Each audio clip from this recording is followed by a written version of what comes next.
Hello, welcome or welcome back to my channel. This is going to be a timeless general collective reading, whatever spirit wants you to know for whoever it's going to be for, so take what resonates and leave what doesn't.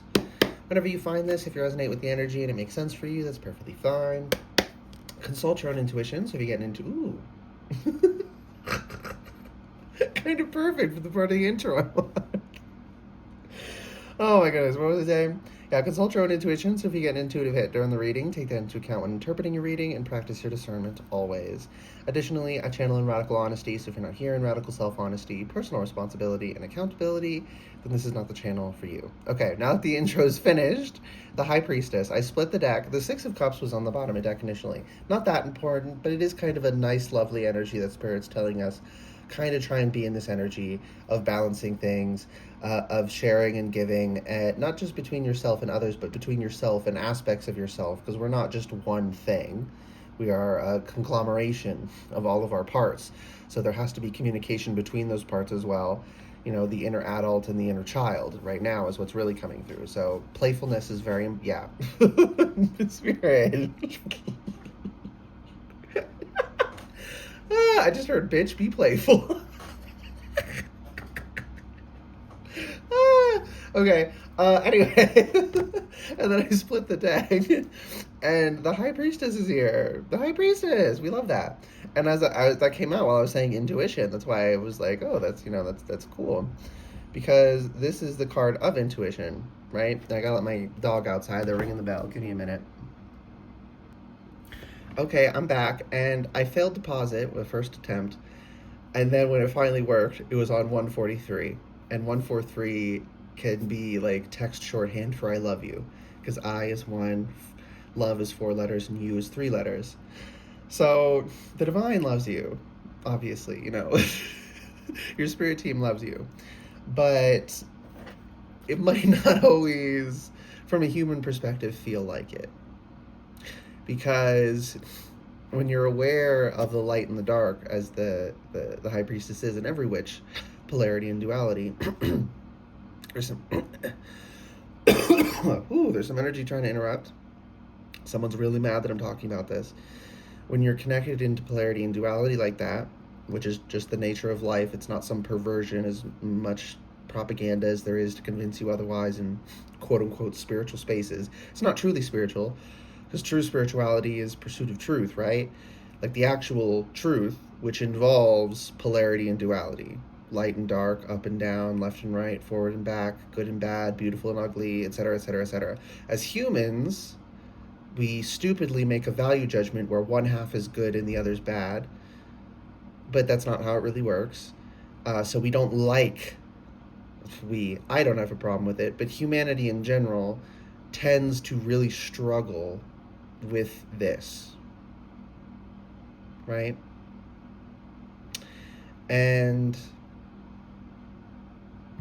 that needs to be worked through. Don't shame yourself if you're struggling with it, right? I understand that can be a process, but it is something that is simply true and nonetheless needs to be that balance, that equilibrium. Spirit's telling me to use that word specifically. That equilibrium needs to be struck. The balance needs to be achieved. Okay, I'm seeing someone on a tightrope, right? And if they hold, you know, they have the stick or whatever for balance. If they hold it out to their right because they think what's on their right is good and what's on their left is bad, they're just going to fall. It's holding it in the middle and being balanced between the left and the right, between the polarities and dualities, that keeps things balanced and working. A lot of people hate this, and you need to understand this. You are going to receive a lot of resistance. Ow! I'm suddenly like, oh my goodness, painfully hungry. My stomach is like, oh my gosh. Whew. You know when you get hunger pains and it's like painful? Like really painful. Okay, anyways, you have a hunger. I have a physical hunger that I need to sate after this reading, but you have this hunger for that can't be satisfied without connection to truth, which is what you're tapping into. But What was I saying? It totally oh my god, it hurts. Whoever's attacking this reading is like spiritually poking my stomach and trying to make it react. Like, oh my gosh, and they're going for my throat again. What is happening? What did I say? You are going to experience a shit ton of resistance because so many people hate, and I mean hate. I don't say that lightly here. They hate truth. They hate reality. They hate polarity and duality. So when you accept it and you work with it, they're going to hate you. And when you successfully cross that tightrope, because you're balanced, and that's the only way to cross the tightrope, right? When you tap into this balance finally, instead of holding the stick all the way out to the side and then wondering why everyone keeps falling off, which is what they've been trying to do, trying to convince you is this is what works. Oh, just keep trying, it'll work eventually. No. But what's that expression? Insanity is doing the same thing over and over and expecting a different result, right? Where's that quote even from? I'm pretty sure I've heard that attributed to like many people it wasn't actually from, but you know how humans are. We love to attribute things to. But anyways, actually no, not anyways. That's a message in and of itself. Look into things. People will lie about where things come from. People will be mistaken about where things come from because someone else lied to them about where it came from. So it's not necessarily even about fault. It's about truth. Non-judgmentally, just what is the truth. You have to tap into that, and you're tapping into that. Your team is bringing that to you. You're seeing it, but there's a lot of fucking resistance because, as I said, a lot of people hate the truth. A lot of people in so-called spiritual spaces hate the truth more than anything. They can't stand it. Ironically, right? Because they're supposedly seeking it, but they're further from it than most. And it's really sad because they actually start out seeing it, and that's what makes them react the opposite direction so badly.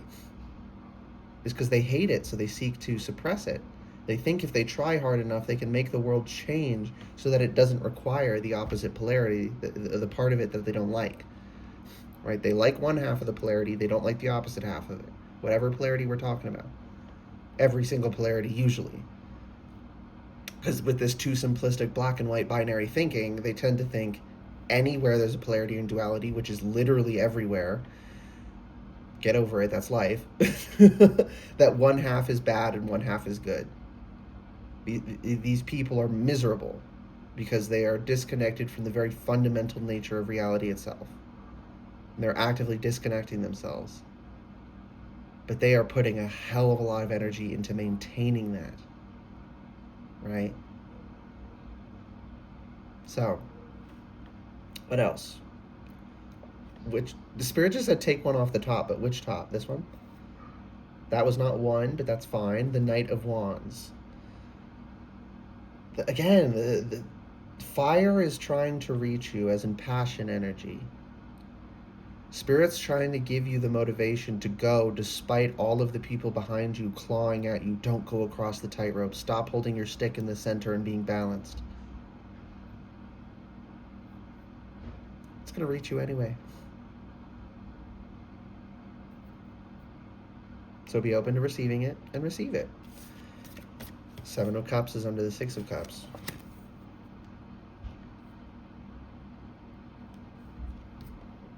I'm getting a message with this. Give me a second, it's downloading.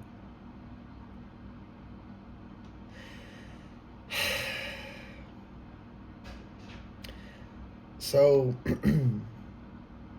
the Seven of Cups is talking about is how we wish things worked. And the Six of Cups is talking about how they do work and lovingly sharing that. Not speaking about it as something horrible, but simply, this is the fact of life, young one. Ooh, my ears ringing. These are merely the facts of life, young one, loved one. And it is actually kind to share that even when it's painful, because then it prepares that child and the adult they're going to become, right? If you're dealing with a child, but you're an adult now, you can still work with your inner child in this way. It prepares us for the reality of living life. Whereas when we lie to, oh, well, it feels good in the moment to believe that it only works with one half of the polarity. When you're confronted with reality, that's going to make everything catastrophic. It's actually deeply cruel to not tell the truth, even though the truth is painful. A little bit at first, usually. Not fundamentally, it's not like a fundamentally painful fact that polarity and duality is the nature of reality. As some people feel that way, but they're wrong. But it usually stings a bit at first to realize that, like, we need the uncomfortable halves of every polarity. Everything is about balance. And you're waking up to this, you're tapping into this, and you just needed to know this. Is there anything else? Yes, but from another deck. Okay.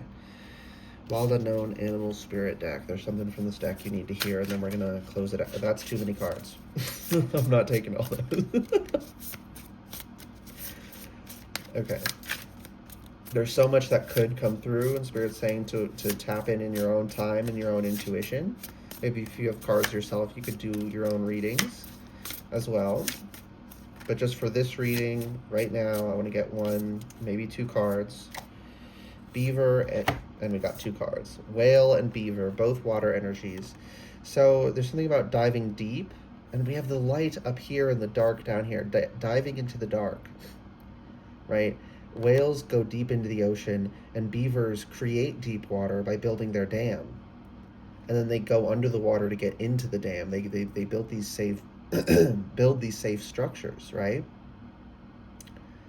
And again, they're telling you you're going away from the light, and their simplistic oversimplification of how reality works. They think the light is good and the dark is bad. They're telling you to go to the dark and go to the light and stay away from the dark. Excuse me. But because everything has been so imbalanced in the way of the light, you actually have to go more into the dark for a little bit to bring it back into equilibrium. Diving deep into the dark emotionally, and having a safe space that is protected, right, with the beaver. And also building energy. There's something about action needing to be taken, but don't worry so much about that at first. That's something that's going to, once you get past this tightrope I'm seeing, once you're on the other building, right, it's going from the roof of one building to the other is what I'm seeing. Once you reach the other side, then you will be receiving a new task spiritually. That's for you to figure out when you get there. That's going to involve action being taken and physicalization and construction. Maybe quite literally. This could be literally constructing something, literally like being on a construction crew or something. I don't know. But beavers do build, right? And they're ecosystem engineers. They dramatically affect the world around them in very positive ways, right? They create these ponds with their dam that becomes a place for life to come and get water, and it also pulls the water there, and the plants around it benefit as well. Oh, it just fell. It's fine. Now we're onto the whale. So whales they speak, right? There's something about speech that's so important. People think humans are the only ones who speak. Like, girl, come on. We're animals. We speak for the same reason other animals speak. We just happen to have honed it into language the way we have. But I mean, even whales have like a sort of language, right? Lots of animals have their languages. Wild birds, that a lot of birds speak, but they'll have, depending on what flock they're from, they'll have a different accent, so to say. We're not that special. It's not that we're meaningless and unimportant. It's that we're not more important than anything else. We're not more divine than anything else. That is overbloated ego, ironically, because the people who tell you that we're better than everything else preach ego death, while they have the biggest fucking egos of anyone. Anyways, kind of the point, but not the point. Yeah, just tend to the emotional state, because there are people who are going to